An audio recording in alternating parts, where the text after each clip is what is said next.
बहते नेत्रों के साथ राजकुमारी ने शुरू से लेकर अंत तक अपनी पूरी व्यथा राजकुमार अभिमन्यु के आगे कह सुनाई। सब कुछ जानने सुनने के बाद राजकुमार अभिमन्यु भौचक्का रह गया। नाजुक सी राजकुमारी कितना कुछ झेल गई। राजकुमारी तारा के रूप में मिली जीवन संगिनी पर उसे गर्व हो रहा था, जिसने अपनी इज्जत बचाने के लिए अपने घर बार तक को छोड़ दिया, नौकरानियों की तरह रही और क्या कुछ नहीं सहा। राजकुमार अभिमन्यु बोला, सुनो प्रिय, जो हुआ मैं उसको बदल तो नहीं सकता, पर आज मैं तुमसे एक वादा करता हूँ कि मैं अब कभी भी कोई भी दुख दर्द, कोई भी मुश्किल तुम्हारे जीवन में नहीं आने दूंगा। तुम्हें हर वो खुशी दूंगा जिसकी तुम हकदार हो। मुझे गर्व है तुम्हारे जैसी जीवन संगिनी मिलने पर। और तुम किस बात के लिए शर्मिंदा हो रही हो? अरे तुमने तो वो किया और सहा है जो शायद दूसरी कोई भी औरत न सह पाती और न कर पाती। राजकुमार अभिमन्यु राजकुमारी तारा को अपने साथ ले राजमहल चला जाता है। जब सबको पूरी बात की खबर लगी तो जिस किसी ने भी राजकुमारी के साथ दुर्व्यवहार किया था उन सब ने उससे माफी मांगी,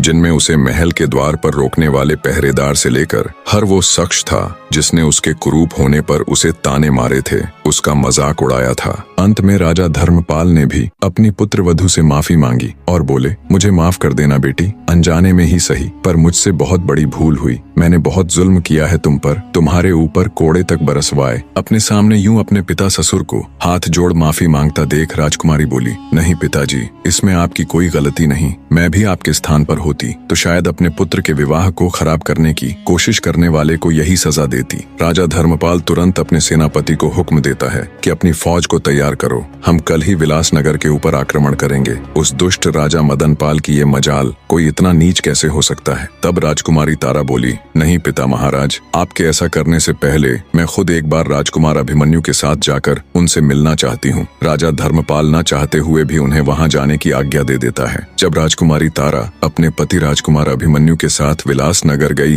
तो एक नौकर ने उसे बताया कि उसका पिता अपने जीवन के आखिरी दिन जी रहा है। उसके जाने के बाद पता नहीं उसे किस दुख ने घेर लिया, न वो किसी से बात करता है न कुछ बोलता है, हमेशा बहुत दुखी और खोया खोया सा रहता है। ये जानने के बाद जब राजकुमारी अपने पिता के पास गई तो राजकुमारी को देख मृत्यु के निकट उसका पिता उसके पैरों में गिरकर रोते हुए उससे माफी मांगता है और कहता है, बेटी मुझे माफ कर देना, मैं इस दुनिया का सबसे बुरा पिता हूँ। तुम्हारे जाने के बाद हर दिन मैं तिल तिल कर खुद को कोसते हुए मरा हूँ। शायद ये प्राण तुमसे माफी मांगने के लिए ही अटके हुए थे। इतना कहते ही राजा मदनपाल के प्राण पखेरु उड़ जाते हैं। नम आंखों से राजकुमारी तारा विधिवत उनका अंतिम संस्कार कर राजकुमार के साथ वापस अपनी ससुराल लौट आती है। वापस आने के बाद वो दोनों एक बार फिर से शादी कर लेते हैं और खुशी खुशी एक दूसरे के साथ अपना जीवन व्यतीत करते हैं। फिर कभी राजकुमारी तारावती के जीवन में कोई और दुख नहीं आया।